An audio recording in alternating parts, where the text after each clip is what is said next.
Assalamu alaikum warahmatullahi wabarakatuh. Hope you're doing well. So, continuing on my notes of what I think a good wife should know and do and be like, I wrote down that a good wife has the ability to apologize. Now, apologizing is very important because if you don't have the capacity to apologize, you have a very arrogant sense of disposition. You're not going to really be pleasant to be around, and an insufferable know-it-all who never admits fault isn't really someone who you can build a deep connection with. And how someone apologizes matters too, because there's nothing worse than you're expecting an apology and they're like, well, sorry, and you're like, oh man, you can't really forgive because the apology isn't genuine. And once someone admits that they've done something wrong, like, oh, my bad, I'm sorry, hey, I shouldn't have said that, I overreacted, you were right, I was wrong, I didn't see that angle, I understand your perspective, then you can actually have a deeper knowledge of each other, and there's less fear when you communicate your misconceptions, desires, goals. Once you're able to have the capacity to apologize and have that humility, that humbleness, then that person can trust you more. It's very hard to trust somebody who can't apologize and who always feels they're in the right and always tries to scapegoat others and deflect. There's people who, instead of apologizing, they'll just deflect. Like, oh, it was because of this and this and that. They may feel like they're explaining, but sometimes you just have to cut to the chase and be able to say, you know what, I messed up, I overreacted, I assumed instead of clarifying with you what you meant. And once you're able to apologize yourself, that also makes it easier for your partner, your husband, your spouse, whatever verb you use or noun. It makes it easier for them to do it as well, right? Because no one wants to feel like the loser in the relationship, but it shouldn't be a competition of two rams just bucking horns, bam, bam, all the time, and each one trying to prove the other wrong as if it's like a score game of tennis. And I think it seems to be becoming harder and harder now for people to apologize, because everybody wants to be seen as the genius, the saint. But if you acknowledge that you're just a human and you make errors, you can gain more knowledge, because how you respond to something when you found out you're wrong says a lot about your character and your mindset and your maturity level. So if your girlfriend, if you're a disbeliever, your wife just can't apologize, they just gaslight you, they beat around the bush, they deflect, they scapegoat, they always try to portray themselves as the victim and you the bully, it's not someone who you're going to be really happy with, and they're going to be quite an insane mom, I'd argue. Because those who expect apologies but don't give apologies have a very distorted view of the world, of themselves, and of others. And they also have a poor judgment of character, because if they don't see the faults within themselves but are always seeing it in others, you're going to have an issue there. And some people, they don't like saying sorry. Oh, I apologize. It's hard for them. It's almost like they're tongue-tied. But you got to get over that. And it also shows that you're able to deeply self-reflect and notice your transgressions when you can apologize. And a lot of women can go too far when they argue with their husbands, their boyfriends, because they kind of want to get icy, aggressive, totalitarian in a way. And they kind of have this aura of might makes right. If I just shout you down, that means I won. Or instead of apologizing, they just bring up things you did in the past. And they're like, well, do you remember when you did this and you did that? And you didn't say sorry. They just go back in time, grasping at straws, trying to make it so that they're too proud, they're too haughty, they're too arrogant, they're too egotistical and selfish and vain and pompous to apologize. And it's refreshing when, I think we all have felt that, where someone did you dirty and then they apologize and you're like, thanks, man, I accept your apology. And you don't feel this resentment as strong as before.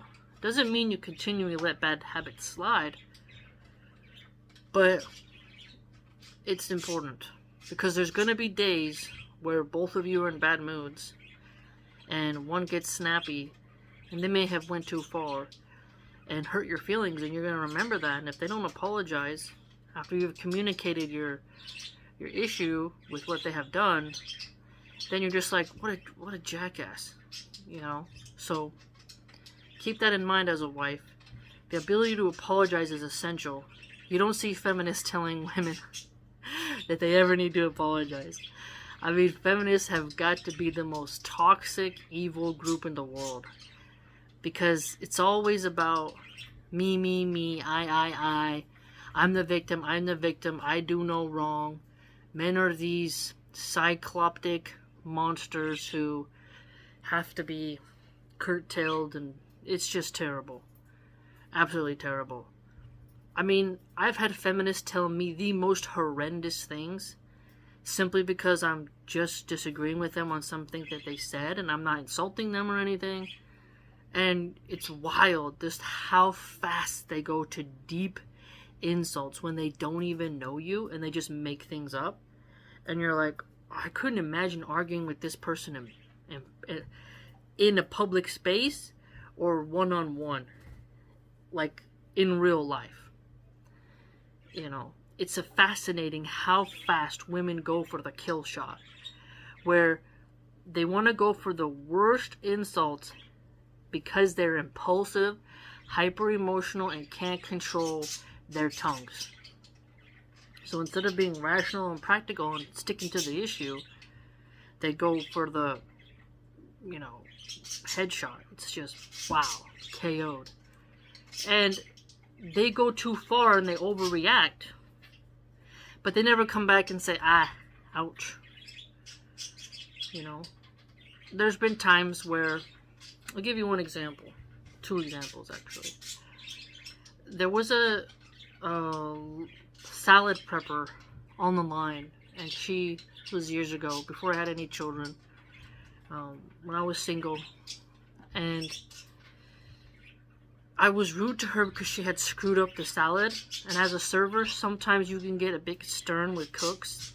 This is a common problem, okay? If you ever worked in a restaurant, the way chefs are, if people can be rude to each other unnecessarily. And I was a bit excessive because I was like, I told her in Spanish, like, oh, you didn't mess up, man, pay attention, do your job.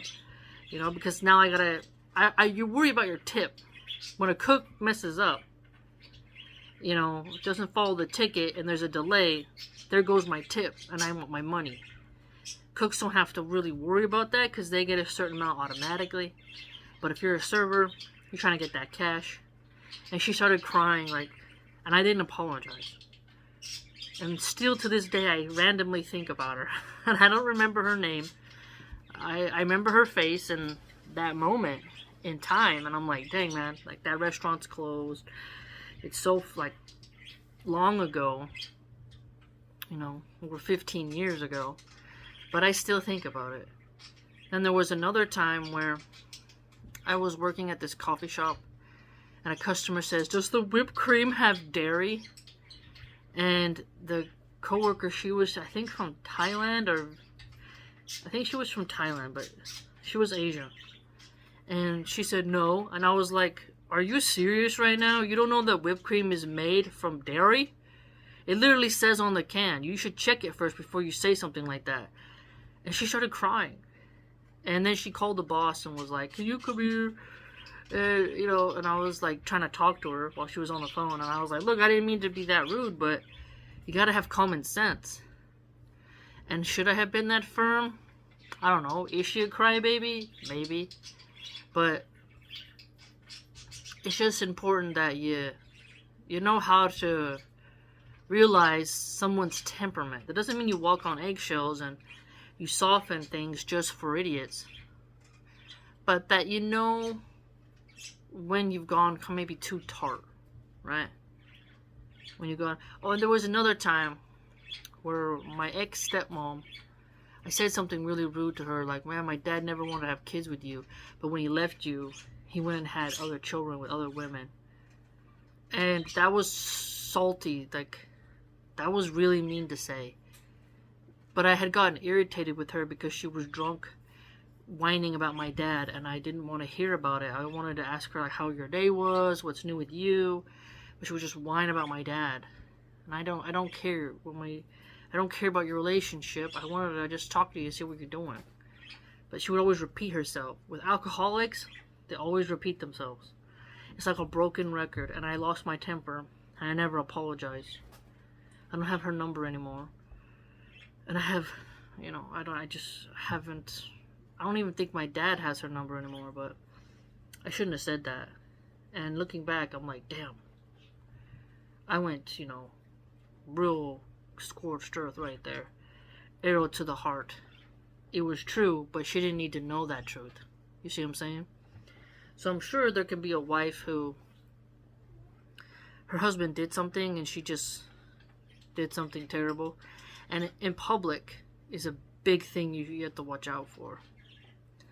If you were rude to him and embarrassed him in public, you gotta apologize. So there's also things that mother-in-laws, being able to apologize to your mother-in-law, and if you are a mother-in-law, being able to apologize to your daughter-in-law. There was a time when I had my very first real relationship. I was living with him, with my ex and his family, and I didn't realize how there was a little bit of a cultural difference. And looking back, his mom was an occultist, an open bruja, but I should have known when you go to live in someone else's home that they're gonna have their own system, and that you gotta know how to make them happy and also communicate what you expect as well. And there were times where I look back, I was only 16. I was just a pup living with him. And he was, I think, in his 20s. But man, I look back and think I was just young though at the same time, but I should have apologized for things after I figured out that she didn't like those things. Right? But hindsight is 20/20. In the moment, I didn't think apologizing was something that great, because I thought if you have an enemy, you should never admit fault to your enemy and apologize to your enemy. But now that I'm older and I've gained more wisdom, alhamdulillah, I realize that even if you have an enemy, if you did something wrong and you have the opportunity to apologize, you should. It doesn't mean everything's hunky-dory after. It just means that you recognize where you failed. And by you apologizing, this also may make them think, hey man, that was hard for that person to apologize.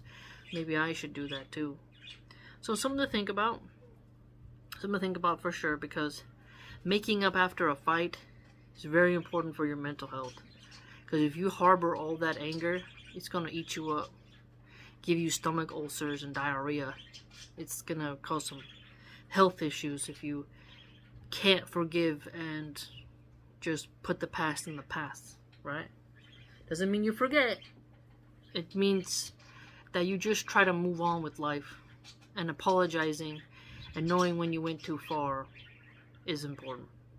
Let me know what you think. Please like, comment, subscribe, and join the blog. Yeah.